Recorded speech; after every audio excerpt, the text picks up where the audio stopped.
gardening hack. This time with pliers.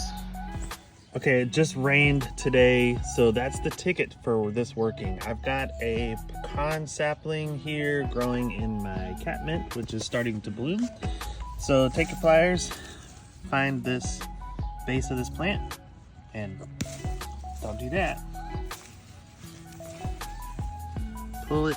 I didn't find the base of it, that was a problem. Pull it up, and you get the whole taproot like that. So when you have those deep-rooted tree saplings like this hackberry, right after the rain, find them. This one might take 2 hands, let's see.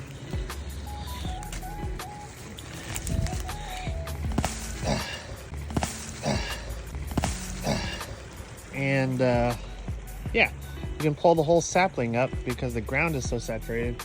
I mean, that root is 18 inches long and comes right out of the ground.